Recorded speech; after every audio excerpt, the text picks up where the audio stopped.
mirando de frente con el corazón inflamado de amor, un pueblo ferviente que aclama y refleja a Dios.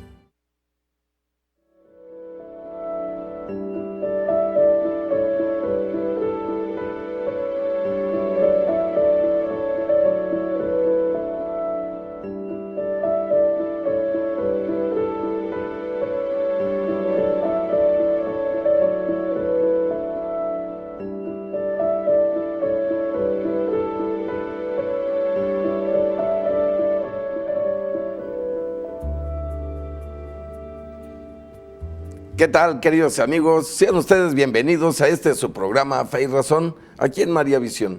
Soy Jaime Antonio Hernández Orozco y de verdad les agradezco y aprecio su compañía.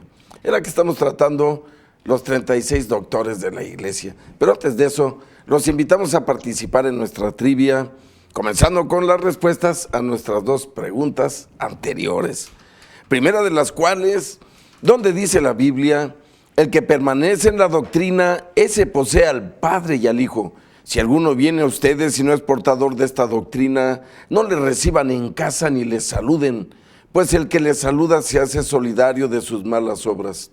Esto lo encontraremos, amigos, en la segunda carta de San Juan, versículos 9 al 11. Recuerden que es un solo capítulo, repito, segunda de Juan, 9 al 11. Les recuerdo que estamos usando únicamente pasajes apologéticos, es decir, advertencias y avisos contra los sectarios. Todos los siguientes programas, primeramente Dios, vamos a estar echando mano de estos pasajes que son muy numerosos. Segunda pregunta pendiente: ¿dónde dice la Biblia? Les ruego, hermanos, que se guarden de los que suscitan divisiones y escándalos contra la doctrina que han aprendido.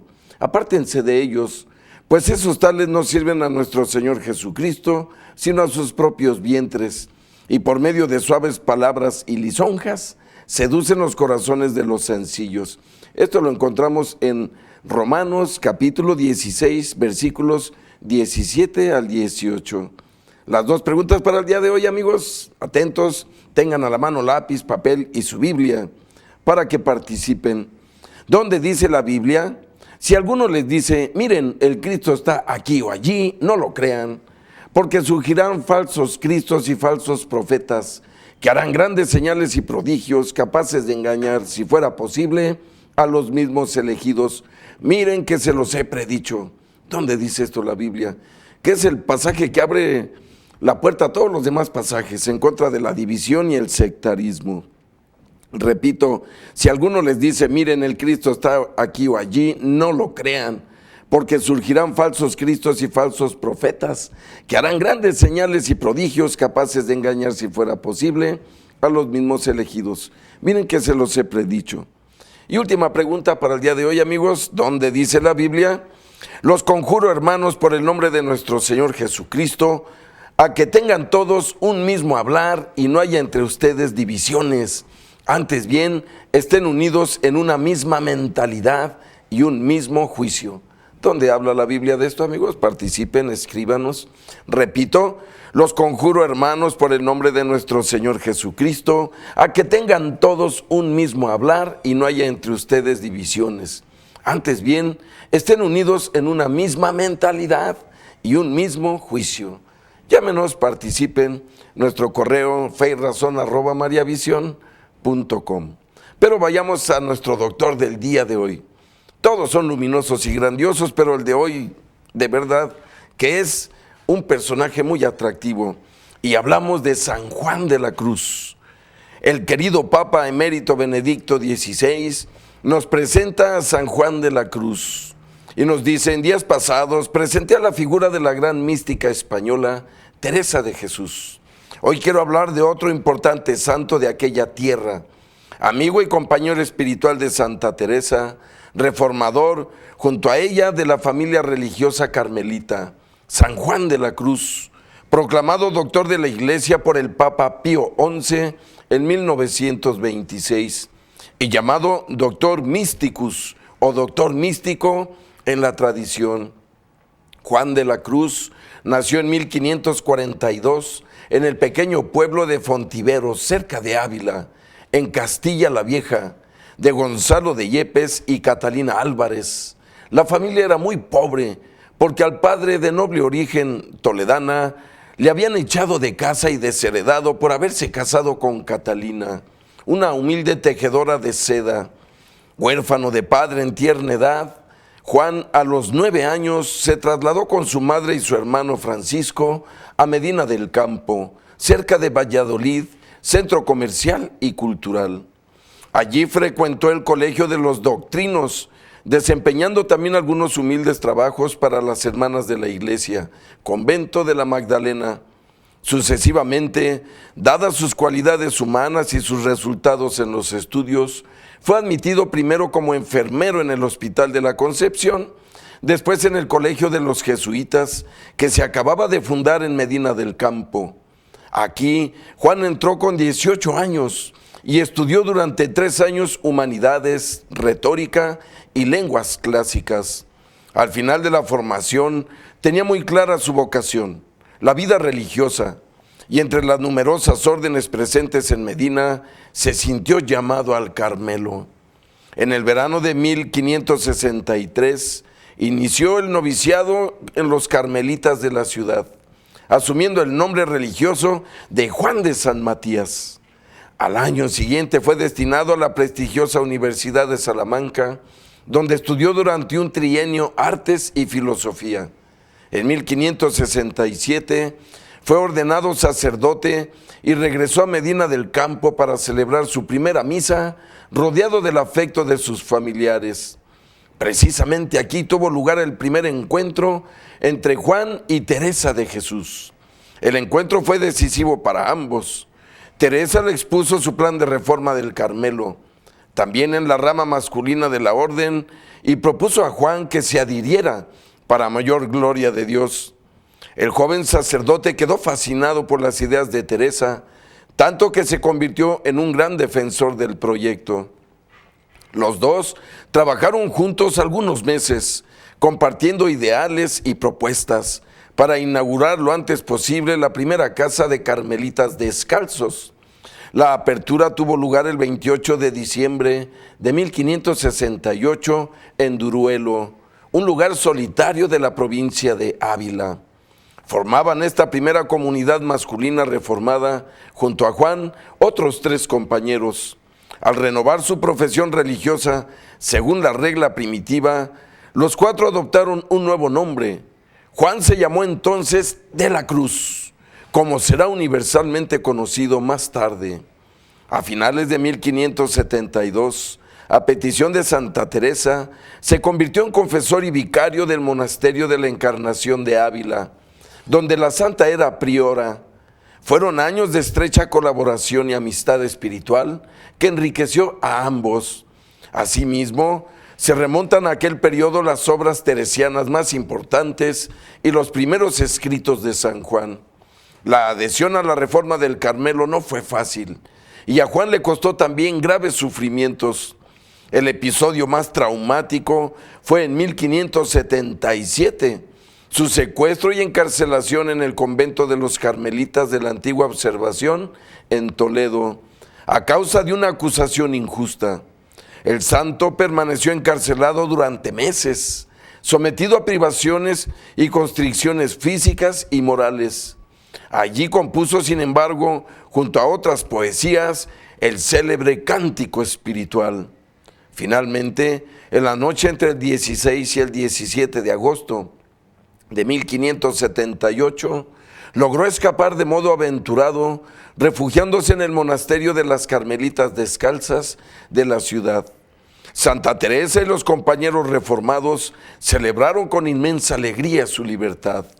Y después de un breve tiempo de recuperación de las fuerzas, Juan fue destinado a Andalucía, donde pasó 10 años en varios conventos, especialmente en Granada. Asumió cargos cada vez más importantes en la orden, hasta llegar a ser vicario provincial, y completó la redacción de sus tratados espirituales. Después regresó a su tierra natal como miembro del gobierno general de la familia religiosa teresiana, que gozaba entonces de plena autonomía jurídica. Vivió en el Carmelo de Segovia, donde fue superior de la comunidad.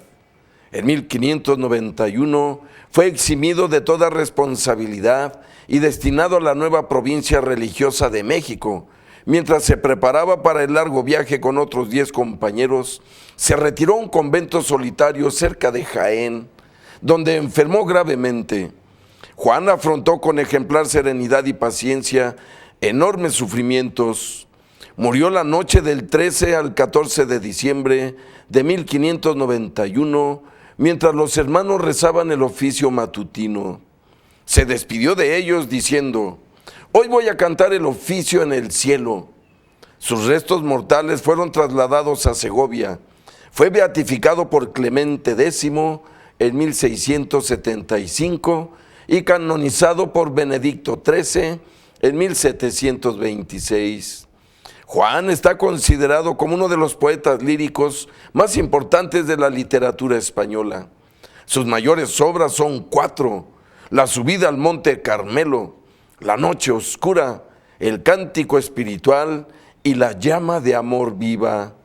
En el cántico espiritual, San Juan presenta el camino de purificación del alma, es decir, la progresiva posesión gozosa de Dios, hasta que el alma llega a sentir que ama a Dios con el mismo amor con el cual es amada por Él. Llama de amor viva prosigue en esta perspectiva, descubriendo más detalladamente el estado de unión transformador con Dios. La comparación que utiliza Juan siempre es la del fuego.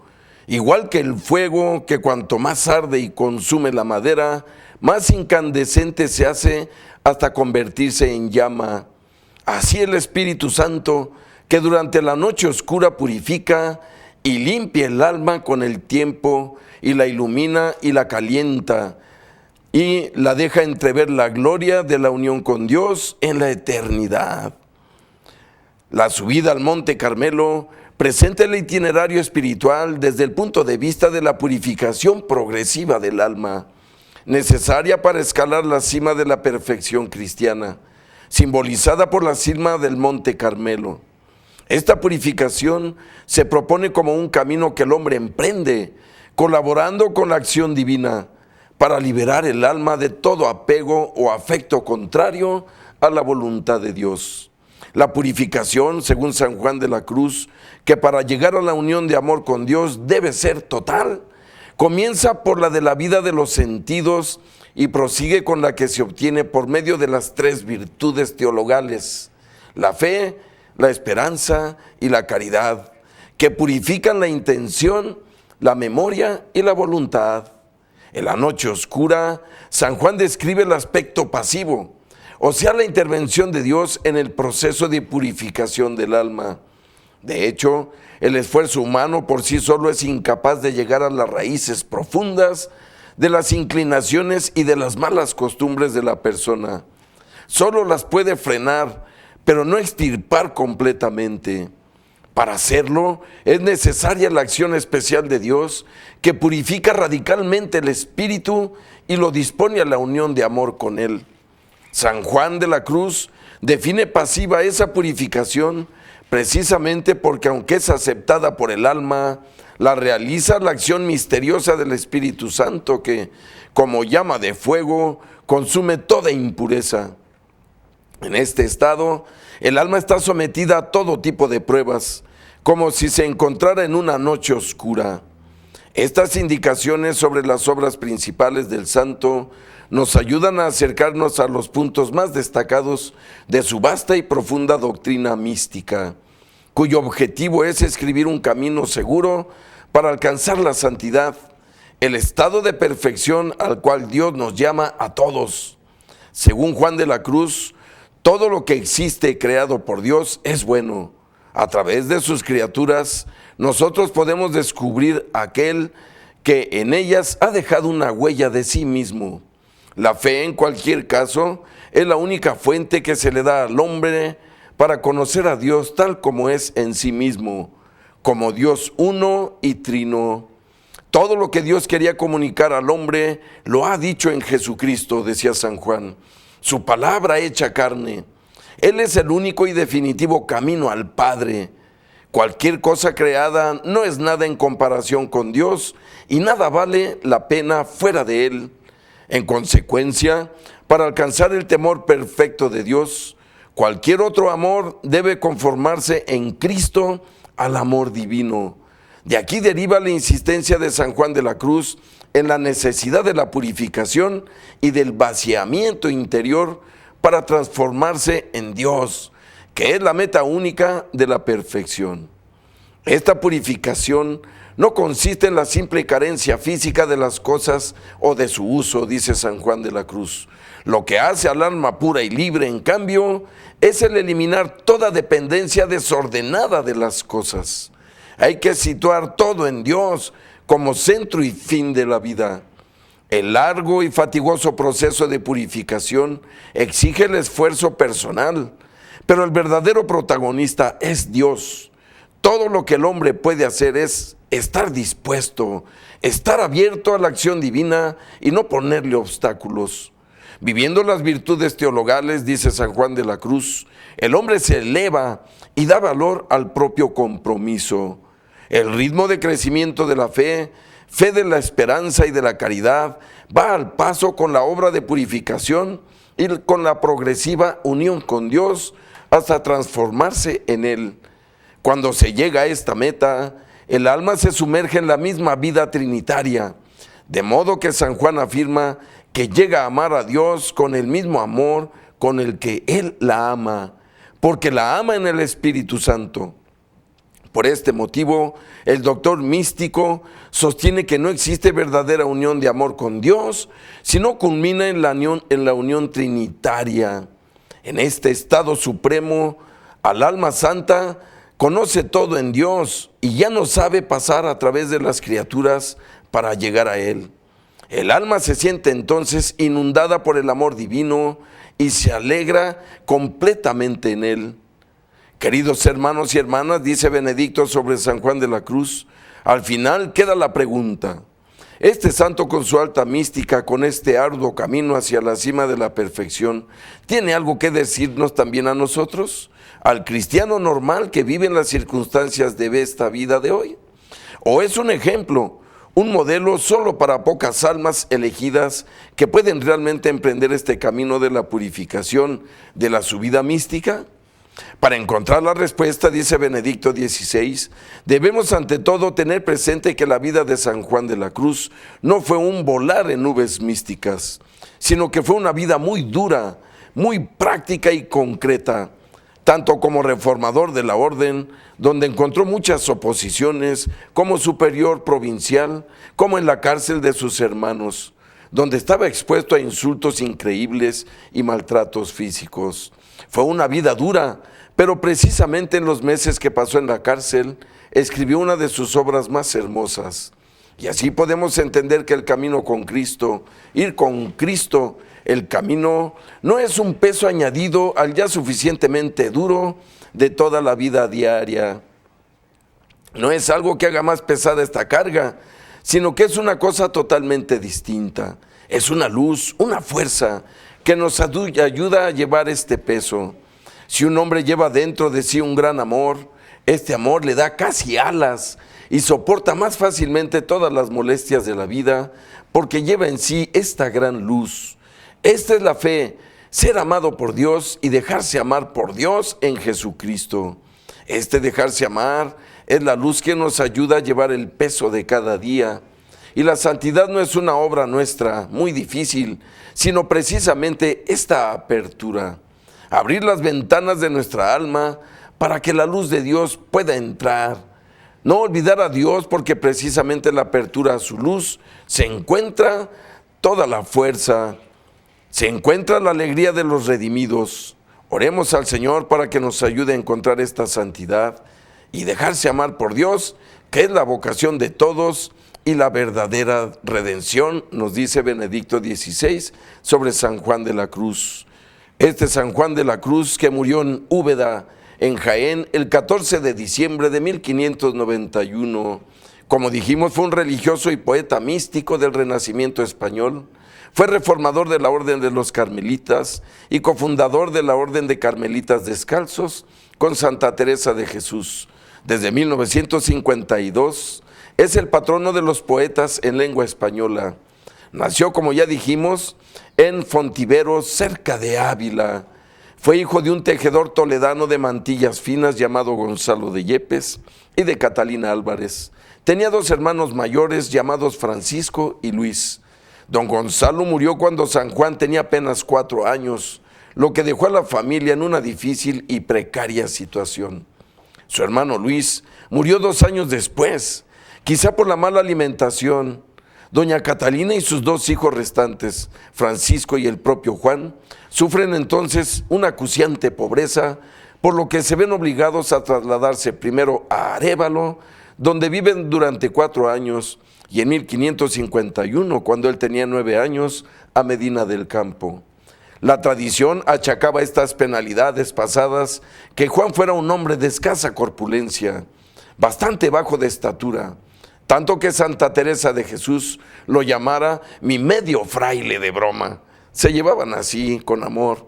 En la exhumación, el estudio y restauración que en 1992 hicieron de sus restos, se confirmó que su estatura estaba entre el 1,60 y 1,65. El incremento de fortuna que les reportó el matrimonio de su hermano mayor Francisco con Ana Izquierdo consiguió que se establecieran en Medina del Campo definitivamente. Juan, gracias a su condición de pobre de solemnidad, pudo asistir al colegio de los niños de la doctrina, privilegio que le obliga a realizar ciertas contraprestaciones, como ayudar en el convento, ser monaguillo y ayudar en los oficios, el acompañamiento de entierros y la práctica de pedir limosna. La mínima formación recibida en el colegio le capacitó para continuar su formación en el recién creado Colegio de los Jesuitas en 1551, que le dio una sólida base en humanidades.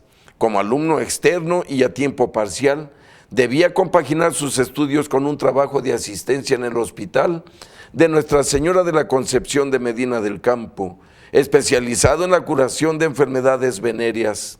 Así pues, entre 1559 y 63, cuando cumple 21 años, estudia con los jesuitas. Durante los primeros 3 años, recibe la formación según la novedosa Ratium Studiorum de San Roberto Bellarmino, en la que el latín era la base de todo el programa de formación. En el 4º año, aparte de recibir instrucción retórica, aprende a escribir en latín, a construir versos en este idioma y a traducir a Cicerón, Julio César, Virgilio, Ovidio, Marcial y Horacio. Simultáneamente vive las nuevas corrientes del humanismo cristiano con estilo y comportamiento renovados en la pedagogía. A los 21 años, en 1563, ingresa en el convento de los padres carmelitas de Medina del Campo de la Orden de los Carmelitas y adopta el nombre de Fray Juan de San Matías, como ya habíamos dicho. Tuvo que utilizar 2 nombres. Tras realizar el noviciado entre 1563 y 64, en el convento de Santana, se traslada a Salamanca, donde estudiará en el Colegio de San Andrés de los Cármenes entre el 64 y el 67, contando 25 años de edad, los 3 cursos perceptivos para bachillerarse en artes. Durante el 3er curso fue nombrado por sus destrezas dialécticas prefecto de estudiantes en el Colegio de San Andrés. Su insatisfacción con el modo de vivir la experiencia contemplativa en el Carmelo le hacen considerar el irse con los cartujos, fundados por San Bruno, pero en 1567 regresa a Medina del Campo por unos pocos días para ser ordenado presbítero y celebrar su primera misa en presencia de su hermano Francisco, el resto de su familia y sus amigos del convento. Es allí donde conoce a Teresa de Cepeda y Ahumada, futura Santa Teresa de Jesús, que había llegado a la ciudad para fundar una nueva sede de su reforma carmelita, los llamados Carmelitas Descalzos. Teresa convence a Juan y lo une a su causa de reformar de su orden, que tropezó con una gran hostilidad por parte de los Carmelitas Descalzos. Juan regresa a Salamanca e inicia estudios de teología durante el curso del 67 con 24 años, pero solo termina un curso de 4, por lo que no obtuvo ni siquiera el grado de bachiller. En agosto abandona Salamanca para acompañar a Teresa en su fundación femenina de Valladolid. El 28 de noviembre del 68, funda en Duruelo de Ávila el primer convento de la rama masculina del Carmelo Descalzo, siguiendo la regla primitiva de San Alberto. Esto es, un establecimiento que propugna el retorno a la práctica original de la orden. Durante la ceremonia de fundación cambia su nombre, como ya dijimos, por el de Fray Juan de la Cruz, en 1570 a los 28 años de edad. La fundación se trasladó a Mancera, donde Juan desempeñó el cargo de subprior y maestro de novicios. En 1571, después de una breve estancia en Pastrana, donde puso en marcha su noviciado, se establece en Alcalá de Henares como rector del recién fundado Colegio Convento de Carmelitas Descalzos de San Cirilo. Juan se convierte en uno de los principales formadores para los nuevos adeptos a esta reforma carmelita. Viaja invitado por Santa Teresa de Jesús al convento de la Encarnación en Ávila, donde asumirá las tareas de vicario y confesor de las monjas. Permanecerá aquí hasta finales del 77, en que cumple 35 años, por lo que acompañará a la Madre Teresa a la fundación de diversos conventos de descalzas, como el de Segovia. Durante este periodo, en el seno de la orden del Monte Carmelo, se había agravado los conflictos jurisdiccionales entre carmelitas calzados y descalzos, debido a los distintos enfoques espirituales de la reforma. Por lo demás, el pleito se enmarcaba también en la contratación entre el poder del rey y del pontífice para dominar el sector de las órdenes religiosas. Así, en 1575, el capítulo general de los carmelitas decidió enviar un visitador de la orden para suprimir los conventos fundados sin licencia del general y de recluir a la Madre Teresa en un convento.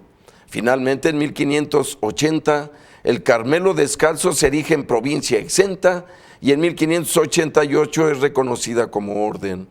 En este contexto es en el que se produce el encarcelamiento de San Juan de la Cruz, quien ya en 1575 había sido detenido y encarcelado en Medina del Campo durante unos días por los frailes calzados.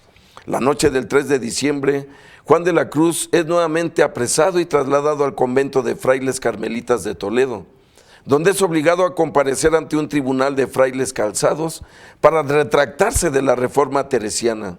Ante su negativa, es recluido en una prisión conventual durante 8 meses. Durante este periodo de reclusión, escribe las 31 primeras estrofas del Cántico Espiritual, en la versión conocida como Protocántico, varios romances y el poema de La Fonte, y los canta en su estrecha reclusión para consolarse. Tras convencerse de que su liberación iba a ser difícil, planea detenidamente su fuga, y entre el 16 y el 17 de marzo, con ayuda de un carcelero, se escapa en medio de la noche y se esconde en el convento de las Madres Carmelitas Descalzas, también en Toledo. Para mayor seguridad, las monjas lo envían al Hospital de la Santa Cruz. En 1578 se dirige a Andalucía para recuperarse completamente. Pasa por Almodóvar del Campo, cuna de los místicos San Juan de Ávila y San Juan Bautista de la Concepción, y luego llega como vicario al convento del Calvario en Beas, de Segura en Jaén. Entabla amistad con Ana de Jesús tras algunas visitas a la fundación de Beas. En junio de 1579 se establece la fundación de Baeza, donde permanece como rector del Colegio Mayor, en que marcha para Granada tras ser nombrado tercer definidor y prior de los mártires de esa ciudad. Por razones de este cargo realiza numerosos viajes por Andalucía y Portugal. En 1588 es elegido primer definidor y tercer conciliario de la consulta, la cual se traslada a Segovia. Tras un nuevo enfrentamiento de doctrina, en 1590 es destituido y en 1591 de todos sus cargos y queda como simple súbdito de la comunidad. Durante su viaje de vuelta a Segovia, cae enfermo en el convento de la Peñuela de la Carolina y es trasladado a Úbeda, donde muere la noche del 13 al 14 de diciembre. Inmediatamente tras su muerte, su cuerpo es despojado y se inician los pleitos entre Úbeda y Segovia por la posesión de sus restos. En 1593, estos, mutilados, se trasladan clandestinamente a Segovia, donde reposan actualmente. El proceso de beatificación y canonización se inició en 1627 y finalizó en 1630. Fue beatificado en 1675 por el Papa Clemente X y canonizado por el Papa Benedicto XIII en 1726. Posteriormente, el 24 de agosto de 1926, el Papa Pío XI lo proclama doctor de la Iglesia Universal. San Juan de la Cruz, santo y doctor de la Iglesia, que nos mostró una manera práctica para elevarse en la amistad con Dios, y lo expresó de manera incomparablemente bella y sublime. Su conexión con Dios es evidente por los frutos de su espíritu y de su tenacidad espiritual. Y ahí, amigos, dejamos este pequeño relato y esta breve biografía, si ustedes nos permiten, con la intención de interesarlos en la vida de estos doctores, que como podrán notar son gigantes y brillantes por todas las edades. Pero vayamos a un breve corte y volvemos enseguida. No se vayan, escríbanos.